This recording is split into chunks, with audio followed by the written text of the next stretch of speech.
ఇది సమయం, ఓ మీరు మన్నా సమయం, ఉదయకాలపు బంగారు వాగ్దాన సమయం.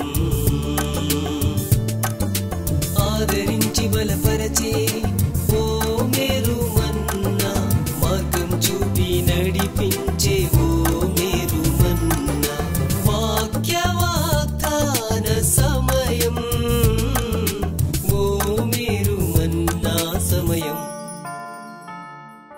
Praise the Lord. Good morning.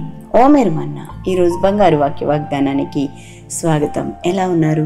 మహాదేవుని కృప చేత అందరూ క్షేమమే కదా? అవునండి, మన ప్రభువు నమ్మదగిన వాడు కాబట్టి మనలను ఆయనను నమ్ముకునేటట్టుగా చేశాడు, ఆయన మీద ఆధారపడేటట్టుగా చేశాడు. ఈ దినం ప్రభు మీద ఆధారపడి మనం ఎప్పుడూ కూడా సిగ్గుపరచబడమండి. రండి, మరి ప్రభు మనకిస్తున్న వాగ్దానాలు మనం స్వీకరించుతాము. అంత మాత్రమే కాదు, ఇది ఇతరులకు కూడా షేర్ చేసి ఆశీర్వదించబడాలని తెలియజేస్తున్నాను. లైక్ చేయండి, సబ్స్క్రైబ్ చేసుకోనండి. యోబు గ్రంథంలో 16వ అధ్యాయం 19వ వచనం, నా పక్షమున సాక్ష్యం పలుకువాడు పరమందున్నాడు. Job 16:19, even my witness is in heaven, my advocate is on high. దేవునికి మహిమ కలుగును గాక. ప్రియ దేవుని బిడ్డలారా, ఎంత చక్కటి వాగ్దానమో చూడండి. మన ప్రభువు మన పక్షంగా వ్యాజ్యమాడేవాడు, మన న్యాయవాది, మనకి సాక్ష్యం ఇచ్చేవారు ఎవరున్నారయ్యా అంటే ఆయన పరమందున్నాడండి. పరమ నుండి చూస్తూ ఉన్నాడు. దేవునికి స్తోత్రం. న్యాయ అన్యాయాలను వివేచించే దేవుడండి మన దేవుడు. ఆయన న్యాయకర్త అయిన దేవుడై ఉన్నాడు. దేవునికి స్తోత్రం. యోబు యొక్క పరిస్థితిని కనుక మనం ఆలోచన చేస్తే, యోబుకున్న ధైర్యం ఏంటంటే, నా పక్షంగా ప్రభు ఉన్నాడు, ఆయన పరమందున్నాడు, ఆయన కన్నులు లోకమందంతటా సంచారం చేస్తూ ఉన్నాయి, ప్రతి ఒక్కరిని ఆయన దృష్టిస్తూ ఉన్నాడన్న సంగతి మరి యోబునకు తెలుసండి. నా పక్షంగా ఎవరు వాదించడానికి లేరే అని ఎవరు బాధపడక్కర్లేదు. యోబు యొక్క స్నేహితులు వచ్చారు, నువ్వే తప్పు చేసావో, ఏం చేసావో, అందుకే ఇంత శిక్ష నీ మీదకి వచ్చింది, ఇలాంటి దుర్భరమైన పరిస్థితి కూడా నువ్వు వెళ్తున్నావు అని చెప్పి నిందిస్తున్నారు. లేకపోతే దేవుని మాటలేనో చెప్తున్నారు, మరి దేవుడిని పక్షంగా ఇలా చేసాడు అలా చేసాడు అంటున్నారు. అయితే యోబు వాటన్నిటినీ భరించుకున్నాడు. వీటన్నిటిని గురించి చెప్పడానికి ప్రభు నా పక్షంగా ఉన్నాడు, ఆయనే నన్ను గూర్చి సాక్ష్యం పలుకుతాడని చెప్పి గొప్ప నిరీక్షణ కలిగి ఉన్నట్లుగా మనం చూస్తున్నాం. ప్రియులారా, మన పరిస్థితులను బట్టి మనం ఎన్నోసార్లు సందిగ్ధంలో ఉండిపోతూ ఉంటాం.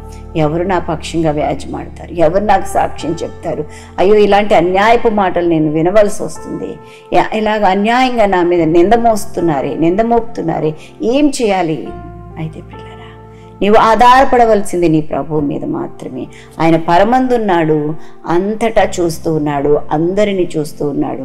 అందరి హృదయాలు ఎరిగిన దేవుడు. నీ హృదయంలో తలంపు పుట్టక మునిపే ఆయన ఎరుగును. కాబట్టి నువ్వేమీ భయపడవలసిన పని లేదు, బెంబేలు పడవలసిన పని లేదు, బాధపడవలసిన పని లేదు. ప్రభు నీ పక్షంగా ఉన్నాడు. దేవునికి మహిమ కలుగును గాక. ప్రతి విశ్వాసి కూడా ఈ విషయాన్ని నమ్మాలని చెప్పి మనవి చేస్తూ ఉన్నాను. మన పక్షంగా సాక్ష్యం పలికేవాడు ఆయనేనండి. ఎన్నెన్నో తగాదాలు వస్తూ ఉంటాయి కదా, ఎంతోమంది నిందలు మోపుతూ ఉన్నారు కదా. నిన్ను వీళ్ళ ఆస్తి తగాదాలు ఉన్నాయి, భర్త భార్యను నమ్మట్లేదు, భార్య భర్తను నమ్మట్లేదు, ఇలా ఎన్నెన్ని విషయాలు. వీటన్నిటిలో నేను నెమ్మది లేని పరిస్థితిలో నువ్వు ఉన్నావు కదా. ఇది నాన్న ప్రభు అంటున్నాడు, నీ పక్షంగా సాక్ష్యం పలుకుతానని. యోబు భక్తుడు చెప్తున్నాడు, నా పక్షంలో సాక్ష్యం పలుకువాడు పరమందున్నాడు, ఆయనే నాకు న్యాయం చేస్తాడు. ఆయన న్యాయాధిపతి, న్యాయకర్త అండి. దేవునికి స్తోత్రం కలుగును గాక.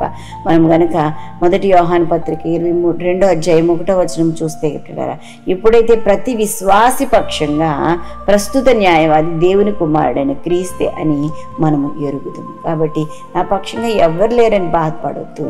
ఆయన క్రీస్తే న్యాయాధిపతిగా మన పక్షంగా వ్యాజ్యమాడతారు, మనతో ఉంటారు, మనకి తోడుగా ఉంటారు, మన పనులన్నిటినీ చేయటానికి ఆయన సిద్ధంగా ఉన్నారని చెప్పడానికి సంతోషిస్తున్నాను.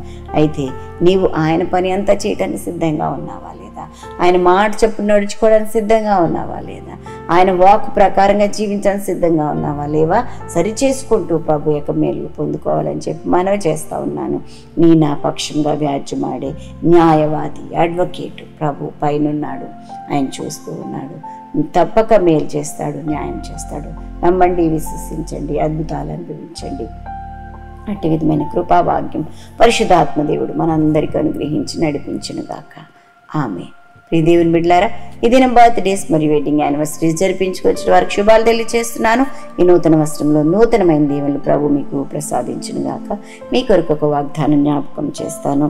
ఇర్మియా గ్రంథం 33:14 నేను చెప్పిన మంచి మాట నెరవేర్చు దినములు వచ్చుచున్నవి. దేవునికి మహిమ కలుగును గాక.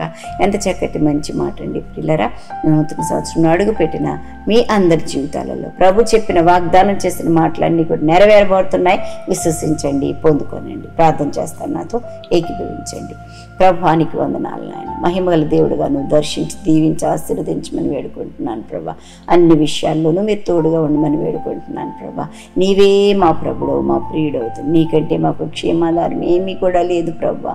నీకు స్తోత్రాలు చెల్లిస్తున్నాను నాయన. ప్రత్యేకించి ప్రభా నాయన, అవును మా పక్షంగా వ్యాజ్యమాడే ప్రభువు నీవు పరమందున్నావు తండ్రి. ఆకాశమందుండి చూచుచున్నావు, వంగి చూడని అనుగ్రహించుచున్నావు తండ్రి. నీకు స్తోత్రం. మా ఎడల లక్ష్యం ఉంచుచున్నావు, మాకు న్యాయకర్తగా ఉన్నావు ప్రభా. ఆయన మీరే కార్యం చేసి నడిపించమని ప్రభా. ఈ దిన దీవెనలన్నీ అనుగ్రహించండి. ప్రయాణాల్లో, పనులు, ఉద్యోగ ధర్మాలు నిర్వర్తించడంలో మీ సన్నిధి తోడుగా ఉంచండి. ఇంకా ఎవరైనా మంచాన పడి ఉంటే అనేక మంది ప్రభా చాలా రకాలైన ఫీవర్స్తో బాధపడుతున్నారు ప్రభా. రోగాలు పట్టున్నారు, మంచాన పడి ఉన్నారు, విడుదల దయచేయమని వేడుకుంటున్నారు. సమస్యల్లో ఉన్నారు, విడుదల దయచేయండి. ఆస్తి తగాదాల్లో ఉన్నారు, విడుదల దయచేయండి ప్రభా. కోర్టు సమస్యల్లో ఉన్నారు, సాక్షులుగా నాయన తండ్రి, నిజ సాక్షులుగా ప్రభా నాయన తండ్రి ప్రజలను లేవనెత్తమని వేడుకొచ్చారు. గొప్ప న్యాయాధిపతిగా మేల్చేయమని వేడుకుంటున్నాను ప్రభా. ఆత్మహత్యలకు పాల్పడాలని ఎంతమంది తలుస్తున్నారో యేసు నామములో దురాత్మ నుంచి బిడ్డలకు విడుదల కలుగునుగాక. తమకు ప్రభు ఇచ్చిన జీవితాన్ని చక్కగా జీవించి ఆత్మను అనుగ్రహించునుగా. ప్రభువానికి స్తోత్రాలు చెల్లిస్తున్నాం. ఈ మహిమగల హస్తాలకు బిడ్డలను అప్పగించుకుంటూ లోకంలో జరుగుతున్న పరిణామాలన్నీ ఎదుర్కొంటూ నీ రాకరకు సిద్ధపడే భాగ్యం దయచేసి మహిమ పొందుకోమని మీరే పోషకుడుగా, సంరక్షకుడుగా, ఆలోచనకర్తగా ఉండండి. ఆయుష్ను, ఆరోగ్యమును, గౌరవ ప్రభావాలతో బిడ్డలను నింపి నడిపించమని యేసు పరిశుద్ధ నామమున వినయంతో బ్రతిమలాడి వేడుకుంటూ ప్రార్థిస్తున్నాం తండ్రి. ఆమేన్.